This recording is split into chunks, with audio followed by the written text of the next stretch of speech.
We are ready to crush them, Herr General. Prometheus's information is amazingly accurate. The original ideas from R.U.S.E came from the development studio, Eugen Systems, and they came up with this creative vision of being a general, and then they had some of the ideas. We choose World War II as a setting for a lot of reasons. The first one is that you have huge battles with impressive battlefields. Everyone knows about them, so it's very easy to get into it. All the unit types you find in a World War II game also are easy to understand. You know what a tank or airplane, what it's good for. The story had to wait for the level design of the game to be very advanced, and then we started writing the story with Jeff, a writer. I was brought onto the project actually after it had been running for even 2 or 3 years. What happened was they were coming towards the end of development. They needed a scriptwriter to come in and finish up what they'd been working on. So the objective initially for the story of the game was to make something which was tightly integrated with the gameplay and which would serve the purpose of teaching how to use the game, how to discover the different gameplay features. First, we had to divide the game into missions, what were the major events you would have, and then how to connect that with the pitch. So we create the baseline of the idea.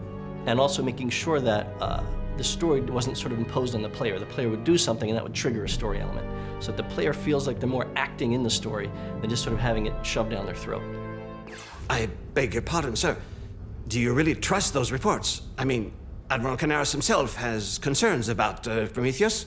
His reports are more reliable than those from Berlin. What really makes the game unique is this idea of bringing real elements of chess and poker into the gameplay. You're setting up a strategy here and trying to hide it, and while you're sending a fake attack over here. And in the meantime, you're trying to figure out what his troops are doing where and what he's building while you're trying to hide what you're doing. There's a spy infiltrating the generals, giving false information, and this is the whole story is about finding this spy. So you have this whole storyline that gets very involved, where the player is actually involved in what's happening in the battle, because when a deception or a ruse occurs on the battlefield, the player feels that, and he has to immediately react to it, and that becomes part of the storyline. And then we created characters to evolve in this story, what was their personality, and then finally we came up with a breakdown of what needed to be done in terms of cutscene. Well, if that's all... No, wait. Sheridan. We've received special orders from Berlin. What kind of special orders? You see really more and more a convergence between video games and movies. Actually, we worked with a team of directors who created a storyboard. They handled the cutscene much like a movie, actually. And what they did is they brought a very cinematic eye to the cutscenes, the idea of different camera movements and how you frame the shot. When we started to think about the technical solution for creating the cutscenes, what we realized was that we wanted to make a game about generals facing each other, perception, deception, and for that, the best solution seems to be facial and body mocap. And then they got this great company called Solidanim, who does all the motion capture. So we get involved with this project because we are the company works on two kind of markets, video game and movie. The big challenge was for us to capture the expression of the characters and the body at the same time, and to match all these things together, to be first realistic and to keep all the intentions of all actors. We had rehearsal sessions first. So we came in and just to block, so we would save time later.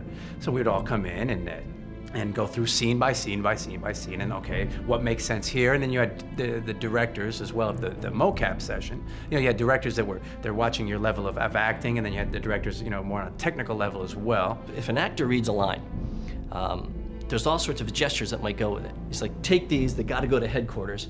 The line may say one thing, but then you see in the gestures and in the facial movements what they're really thinking. In a cutscene, typically it's animated, you don't get that. You do get that in film, and you can actually get it with mocap, because you're mocapping the face as well as the body. And then we came in and we shot the body mocap.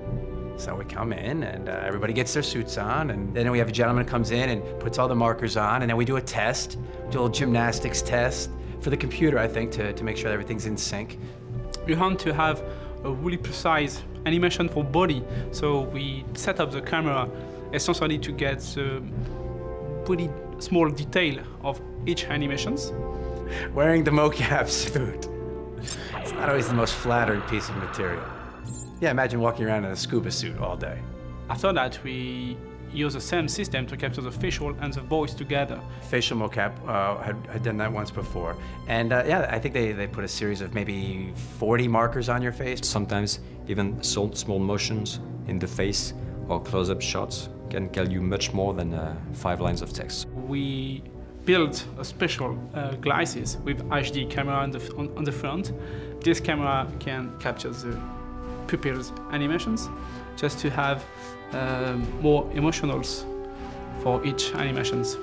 I think it's really impressive what I, as a writer and a storyteller, can do in a game now. When you can get a couple of guys in a conference room to act out a scene, and then suddenly you can add the North African desert, and the burning tanks, and planes going overhead. These special effects, it's not only George Lucas that can do that. You know, now we can do that in our little game studio in Ubisoft. And that's a huge difference, I think. I think as the technology becomes more and more accessible, you're going to see a lot more games doing a lot better, more immersive storytelling using this kind of technology.